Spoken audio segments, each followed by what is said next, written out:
श्री दुर्गा सप्तशती एकादशों अध्याय। देवताओं द्वारा देवी की स्तुति तथा देवी द्वारा देवताओं को वरदान।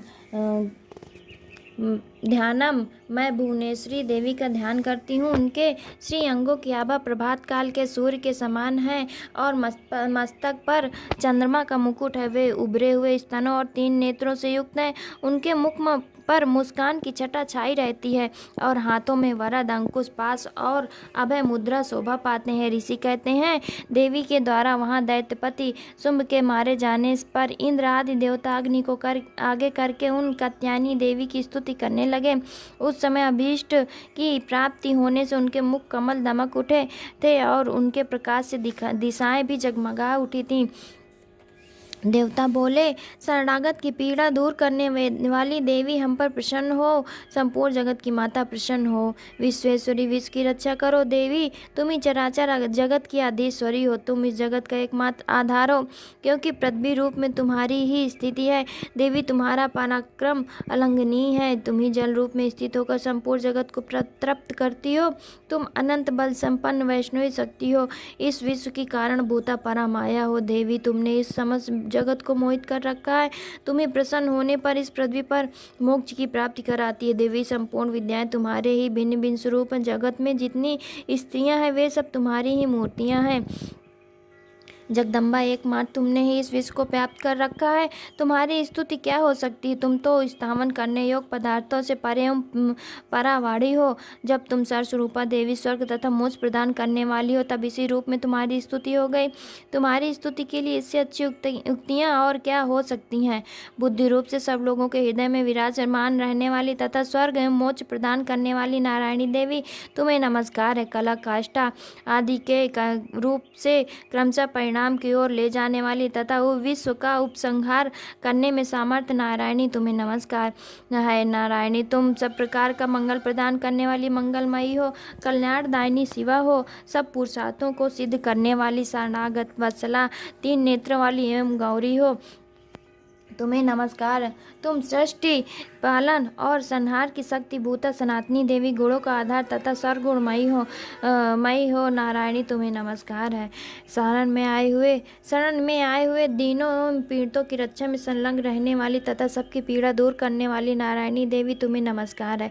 नारायणी, तुम ब्राह्मणी का रूप धारण करके हंसों से जुटे हुए विमान पर बैठती तथा कुछ मिश्रित जल छिड़कती रहती हो, तुम्हें नमस्कार है। महेश्वरी रूप से त्रिशूल, चंद्रमा एवं सर्प को धारण करने वाली तथा महान वृषभ की पीठ पर बैठने वाली नारायणी देवी, तुम्हें नमस्कार है। मोरों से घिरे रहने वाली तथा महाशक्ति धारण करने वाली कौमारी रूप धारणी निष्पापे नारायणी, तुम्हें नमस्कार है। शंख, चक्र, गदा, सारंग, धनुष उत्तम आयुधों को धारण करने वाली वैष्णवी शक्ति रूप नारायणी, तुम प्रसन्न हो, तुम्हें नमस्कार है। हाथ में भयानक महाचक्र लिए और दाढ़ों पर धरती को उठाए वाराही रूप धारणी कल्याणमयी नारायणी, तुम्हें नमस्कार है। भयंकर नरसिंह रूप से दैत्यों के वध के लिए उद्योग करने वाली तथा त्रिभुवन की रक्षा में संलग्न रहने वाली नारायणी, तुम्हें नमस्कार है। मस्तक पर किरीट और हाथ में महावज्र धारण करने वाली, सहस्त्र नेत्रों के कारण उद्दीप्त दिखाई देने वाली और वृत्तासुर के प्राणों का अपहरण करने वाली इंद्र शक्ति रूपा नारायणी देवी, तुम्हें नमस्कार है। द्युति रूप से दैत्यों की महती सेना का संहार करने वाली, भयंकर रूप धारण तथा विकट गर्जना करने वाली नारायणी, तुम्हें नमस्कार है। दाढ़ों के कारण विकराल मुख वाली मुंडमाला से विभूषित मुंड मर्दनी चामुंडा रूपा नारायणी, तुम्हें नमस्कार है। लक्ष्मी, लज्जा, महाविद्या, श्रद्धा, पुष्टि, स्वधा, ध्रुवा, महारात्रि तथा महाविद्या रूपा नारायणी, तुम्हें नमस्कार है। मेघा, सरस्वती, बाराभूति, बाब्रवी, तामसी, नीता तथा ईसा रूपनी नारायणी, तुम्हें नमस्कार है। सर्वस्वरूपा, सर्वेश्वरी तथा सब प्रकार की शक्तियों से संपन्न दुर्गे देवी सब भयों से हमारी रक्षा करो, तुम्हें नमस्कार है। कात्यायनी, यह 3 लोचनों से विभूषित तुम्हारा सौम्य मुख सब प्रकार के भयों से हमारी रक्षा करे, तुम्हें नमस्कार है। भतकाली ज्वालाओं के कारण विकराल प्रतीत होने वाला, अत्यंत भयंकर और और समस्त असुरों का संहार करने वाला तुम्हारा त्रिशूल भय से हमें बचाए।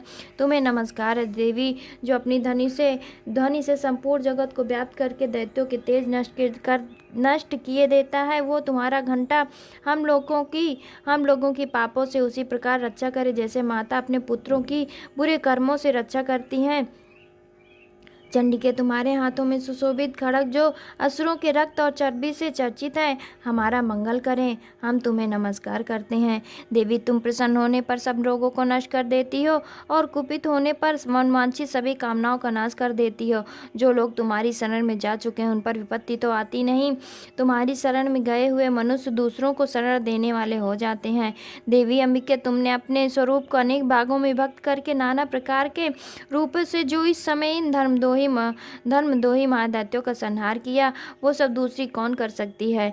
विद्याओं में ज्ञान को प्रकाशित करने वाले शास्त्रों में तथा आदि वाक्यों में तुम्हारे सिवा और किसका वर्णन है, तथा तुमको छोड़कर दूसरी कौन ऐसी शक्ति है जो इस विश्व को अज्ञानमय घोर अंधकार से परिपूर्ण ममता रूपी गड्ढे में निरंतर भटका रही हो। जहाँ राक्षस, जहाँ भयंकर विष वाले सर्प, जहाँ शत्रु, जहाँ लुटेरों की सेना और जहाँ दवानल हो, वहाँ तथा समुद्र के बीच में भी साथ रहकर तुम विश्व की रक्षा करती हो।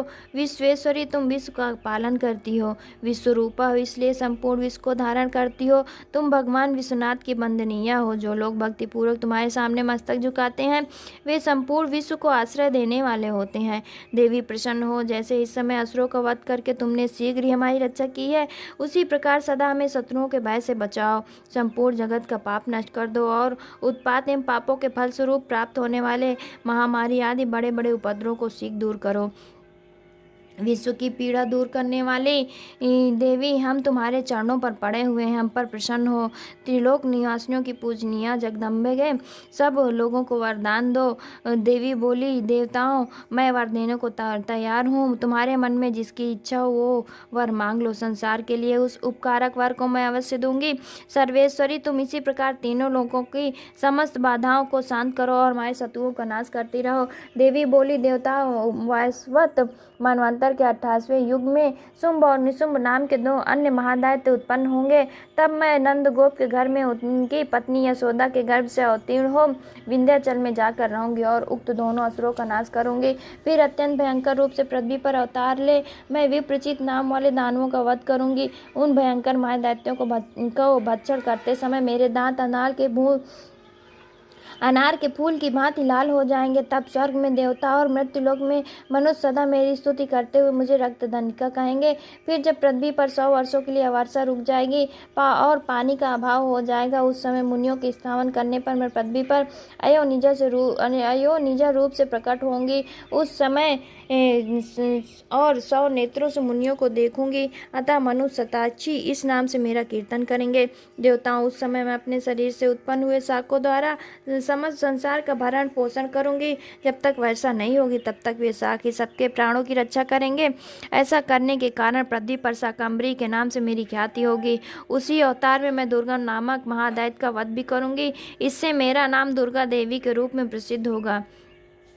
फिर मैं जब भीम रूप धारण करके मुनियों की रक्षा के लिए हिमालय पर रहने वाले राक्षसों का भक्षण करूंगी, उस समय मुनि भक्ति से नतमस्तक होकर मेरी स्तुति करेंगे। तब मेरा नाम भीमा देवी के रूप में विख्यात होगा। जब आरु नामक दैत्य तीनों लोकों में भारी उपद्रव मचाएगा, तब मैं तीनों लोकों का हित करने के लिए 6 पैरों वाले असंख्य भ्रमरों का रूप धारण करके उस महादैत्य का वध करूंगी। उस समय सब लोग भ्रामरी के